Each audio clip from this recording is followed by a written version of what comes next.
Hello കൂട്ടുകാരെ, ഇപ്പോൾ നിങ്ങൾ സ്മാർട്ട് സ്വിംഗ് ട്രേഡർ കാണുകയാണ്. ഈ ചാനലിലെ വീഡിയോകൾ തുടർന്നും കാണാൻ ആഗ്രഹിക്കുന്നുവെങ്കിൽ ദയവായി സബ്സ്ക്രൈബ് ചെയ്ത് അതിനടുത്തുള്ള ബെൽ ഐക്കൺ അമർത്തുക. അപ്പോൾ ഞങ്ങൾ പോസ്റ്റ് ചെയ്യുന്ന വീഡിയോകൾ ഉടനടി നിങ്ങളിലേക്ക് എത്തും. നിഫ്റ്റി PSU ബാങ്കിംഗ് മേഖലയിൽ മോഡ് സ്റ്റോക്കുകൾക്ക് ശക്തമായ മത്സര നേട്ടങ്ങളുണ്ട്. വലിയ വിപണി വിഹിതം, ശക്തമായ ബ്രാൻഡ്, കുറഞ്ഞ ചെലവിലുള്ള നിക്ഷേപങ്ങളിലേക്കുള്ള പ്രവേശനം, കാര്യക്ഷമമായ പ്രവർത്തനങ്ങളും നിയന്ത്രണ പിന്തുണയും പ്രത്യേക സവിശേഷതകളാണ്. ശക്തമായ മോഡലുകളുള്ള ചില പൊതുമേഖലാ ബാങ്കുകൾ ഇതാ. 1. State bank of India SBI. ശക്തമായ നിലപാട്. മോഡ് ഘടകങ്ങൾ. 1. വിപണി നേതൃത്വം. നിക്ഷേപങ്ങളിലും മുൻകൂർ വായ്പകളിലും ഏകദേശം 23% വിപണി വിഹിതമുള്ള ഇന്ത്യയിലെ ഏറ്റവും വലിയ ബാങ്കാണ് ആകും. 2. കുറഞ്ഞ ചെലവിലുള്ള നിക്ഷേപങ്ങൾ. ഏറ്റവും ഉയർന്ന കാസ് അനുപാതം 44 മുതൽ 46% വരെ സാമ്പത്തിക ചെലവുകൾ കുറക്കുന്നു. 3. സർക്കാർ പിന്തുണ. പരാജയപ്പെടാൻ വളരെ വലിയ തുക ആവശ്യമായി വരുമ്പോൾ പലപ്പോഴും മൂലധന പിന്തുണ ആവശ്യമായി വരും. 4. വൈവിധ്യവൽക്കരണം. SBI കാർഡുകൾ, SBI life insurance, SBI mutual fund. 5. സാങ്കേതിക മികവ്. പൊതുമേഖലാ ബാങ്കുകളിൽ യോനോ ആപ്പ്. ശക്തമായ ഡിജിറ്റൽ ബാങ്കിംഗ് സാന്നിധ്യം. 6. ആഗോള സാന്നിധ്യം. ഒന്നിലധികം രാജ്യങ്ങളിലെ അന്താരാഷ്ട്ര ബാങ്കിംഗ് പ്രവർത്തനങ്ങൾ. 7. ശക്തമായ റിസ്ക് മാനേജ്മെന്റ്. മിക്ക PSU ബാങ്കുകളെക്കാളും കുറഞ്ഞ മൊത്ത NPA. ശക്തമായ സ്ഥാപന ബന്ധങ്ങൾ. പ്രധാന സാമ്പത്തിക മെട്രിക്കുകൾ. സമീപകാല ട്രെൻഡുകൾ. അറ്റ് പലിശ മാർജിൻ NIM 3.5%. PSU ബാങ്കുകളിൽ ഏറ്റവും മികച്ചത്. മൊത്തം NPA 3%. മറ്റ് PSU ബാങ്കുകളുമായി താരതമ്യപ്പെടുത്തുമ്പോൾ നന്നായി കൈകാര്യം ചെയ്യുന്നു. ആസ്തികളുടെ വരുമാനം. ROE 1%. PSU ബാങ്കുകളിൽ ഏറ്റവും ഉയർന്നത്. SBI. എന്തിനാണ് ഒരു മോഡ് സ്റ്റോക്ക്? SBI. ഇതിന്റെ വലിപ്പം, ഫണ്ടുകളുടെ കുറഞ്ഞ ചെലവ്, സർക്കാർ പിന്തുണ എന്നിവ ഇതിനെ ഇന്ത്യയിലെ സുരക്ഷിതവും ശക്തവുമായ ഒരു PSU ബാങ്കാക്കി മാറ്റുന്നു. 2. Bank of Baroda BOB. ശക്തമായ ദേശീയ, അന്തർദേശീയ സാന്നിധ്യം. മോർട്ട് ഘടകങ്ങൾ. വലുപ്പവും ശൃംഖലയും. ശക്തമായ ആഭ്യന്തര, ആഗോള സാന്നിധ്യമുള്ള ഇന്ത്യയിലെ രണ്ടാമത്തെ വലിയ PSU ബാങ്ക്. അന്താരാഷ്ട്ര ശക്തി. PSU ബാങ്കുകളിൽ ഏറ്റവും വലിയ വിദേശ സാന്നിധ്യം. 17+ രാജ്യങ്ങൾ. ലയനത്തിനു ശേഷമുള്ള സിനർജി. വിജയ ബാങ്കും ദേന ബാങ്കും ലയനത്തിൽ നിന്ന് നേട്ടമുണ്ടാക്കി വ്യാപ്തിയും വർദ്ധിപ്പിച്ചു. സാങ്കേതികവിദ്യയും ഡിജിറ്റൽ അധിഷ്ഠിതവും. ഡിജിറ്റൽ ഇടപാടുകളിലും മൊബൈൽ ബാങ്കിംഗിലും PSU ബാങ്കുകളിൽ ഏറ്റവും മികച്ച ഒന്ന്. Corporate and retail banking mix. Business വിഭാഗങ്ങളിലുടനീളം സന്തുലിതമായ എക്സ്പോഷർ. പ്രധാന സാമ്പത്തിക മെട്രിക്കുകൾ. സമീപകാല ട്രെൻഡുകൾ. NIM 3.2%. മൊത്തം NPA 4 മുതൽ 5% വരെ. PNB ആൻഡ് യൂണിയൻ ബാങ്കുമായി താരതമ്യപ്പെടുത്തുമ്പോൾ മികച്ച ആസ്തി നിലവാരം. ROA 0.8 മുതൽ 0.9% വരെ. BOB. എന്തിനാണ് ഒരു മോട്ടോർ റോൾ? അതിന്റെ അന്താരാഷ്ട്ര പ്രവർത്തനങ്ങൾ, കുറഞ്ഞ ചെലവിലുള്ള നിക്ഷേപങ്ങൾ, കോർപ്പറേറ്റ് ബാങ്കിംഗ് വൈദഗ്ധ്യം എന്നിവ അതിനെ ശക്തമായ ഒരു പൊതുമേഖലാ ബാങ്കാക്കി മാറ്റുന്നു.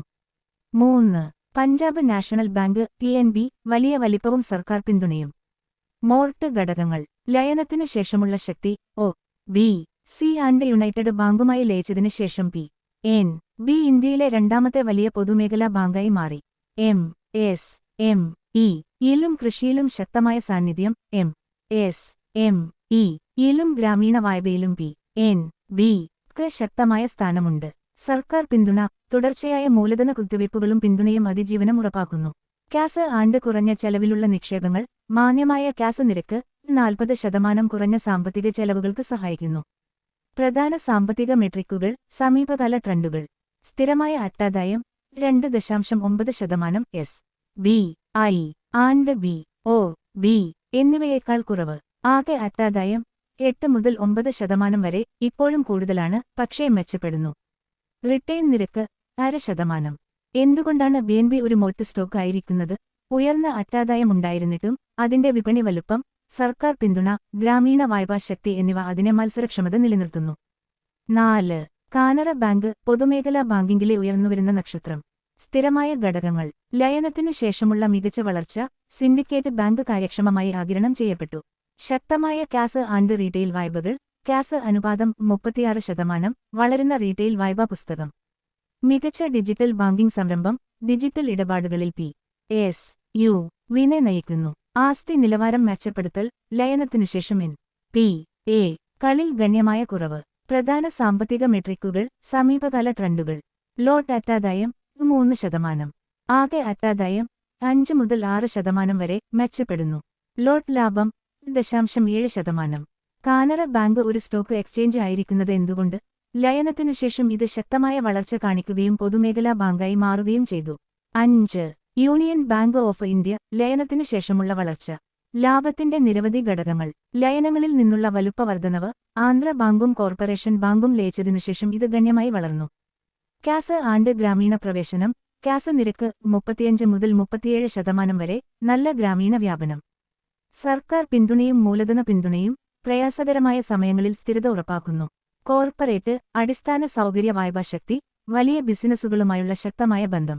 പ്രധാന സാമ്പത്തിക മെട്രിക്കുകൾ, സമീപകാല ട്രെൻഡുകൾ. ലോട്ട് എൻ.ഐ.എം. 2.9%. മൊത്തം എൻ.പി.എ. 7 മുതൽ 8% വരെ. ഇപ്പോഴും ഉയർന്നതാണ്, പക്ഷേ മെച്ചപ്പെടുന്നു. ആർ.ഒ.എ. 6%. എന്തുകൊണ്ടാണ് യൂണിയൻ ബാങ്ക് ഒരു മോഡ് സ്റ്റോക്ക് ആയിരിക്കുന്നത്? അതിന്റെ ലയന സിനർജികൾ, കോർപ്പറേറ്റ് ബാങ്കിംഗ് ശ്രദ്ധ, സർക്കാർ പിന്തുണ എന്നിവ ശക്തമായ മോഡൽ സ്റ്റോക്കിന് കാരണമാകുന്നു. അന്തിമവിധി. നിഫ്റ്റി പി.എസ്.യു. ബാങ്കിംഗിലെ മികച്ച മോഡ് സ്റ്റോക്കുകൾ.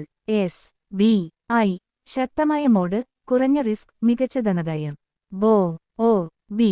അന്താരാഷ്ട്ര വ്യാപ്തിയും മികച്ച ആസ്തി നിലവാരവും കാരണം ശക്തമായ രണ്ടാമത്തെ ചോയ്സ്. പി.എൻ.ബി. വലിയ വിപണി സാന്നിധ്യം എന്നാൽ ഉയർന്ന എൻ.പി.എ. കൾ. കാനറ ബാങ്ക് ശക്തമായ ഡിജിറ്റൽ മുന്നേറ്റത്തിലൂടെ അതിവേഗം വളരുന്നു. യൂണിയൻ ബാങ്ക് ലയന സമന്വയങ്ങളും സർക്കാർ പിന്തുണയും അതിനെ സുസ്ഥിരമാക്കുന്നു. നിങ്ങൾക്ക് ഒരു ഡിമാറ്റ് അക്കൗണ്ട് തുറക്കണമെങ്കിൽ കൂടി സീറോഡക്കയുടെ ലിങ്ക് ഞാൻ വിവരണത്തിൽ നൽകിയിട്ടുണ്ട്. അതിലൂടെ നിങ്ങൾക്ക് ഒരു അക്കൗണ്ട് തുറക്കാം. ഈ വീഡിയോയിലോ മുൻകാല അഭിപ്രായങ്ങളിലോ പരാമർശിച്ചിരിക്കുന്ന കാഴ്ചപ്പാടുകളും അഭിപ്രായങ്ങളും സ്വിംഗ് ട്രേഡർ എന്ന യൂട്യൂബ് ചാനലിന്റെ ബാനറിൽ ലഭ്യമാണ്. ഇത് വിദ്യാഭ്യാസ ആവശ്യങ്ങൾക്കായി മാത്രമാണ് ഉദ്ദേശിച്ചിരിക്കുന്നത്. ഓഹരി വിപണിയിൽ നിക്ഷേപിക്കുന്നതും വ്യാപാരം നടത്തുന്നതും മാർക്കറ്റ് റിസ്കിന് വിധേയമാണ്. ഞങ്ങൾ സെബി രജിസ്റ്റർ ചെയ്ത അനലിസ്റ്റോ നാസ്ഡാക്ക് രജിസ്റ്റർ ചെയ്ത അനലിസ്റ്റോ അല്ല. തീരുമാനമെടുക്കുന്നതിന് മുമ്പ് നിങ്ങളുടെ സാമ്പത്തിക ഉപദേഷ്ടാവുമായി ബന്ധപ്പെടുക. നിങ്ങളുടെ ലാഭത്തിനോ നഷ്ടത്തിനോ സ്വിംഗ് ട്രേഡർ ഉത്തരവാദിയല്ല. ഈ ഉള്ളടക്കത്തിന്റെ പ്രധാന ലക്ഷ്യം ഓഹരി വിപണിയെക്കുറിച്ചുള്ള അറിവും അവബോധവുമാണ്. അതിനാൽ ഞങ്ങൾ ഉത്തരവാദികളല്ലെന്നും നിയമപരമായ നടപടികൾക്ക് ബാധ്യസ്ഥരല്ലെന്നും നിങ്ങൾ സമ്മതിക്കുന്നു. ഹായ് ഫ്രണ്ട്സ്, ഈ വീഡിയോ നിങ്ങൾക്ക് ഇഷ്ടപ്പെട്ടെങ്കിൽ ലൈക്ക് ചെയ്യുക. എന്തെങ്കിലും വിവരങ്ങൾ ആവശ്യമുണ്ടെങ്കിൽ കമന്റ് ചെയ്യുക. നിങ്ങളുടെ സുഹൃത്തുക്കളുമായി പങ്കിടുക. സബ്സ്ക്രൈബ് ചെയ്യാൻ മറക്കരുത്. Thanks for watching friends.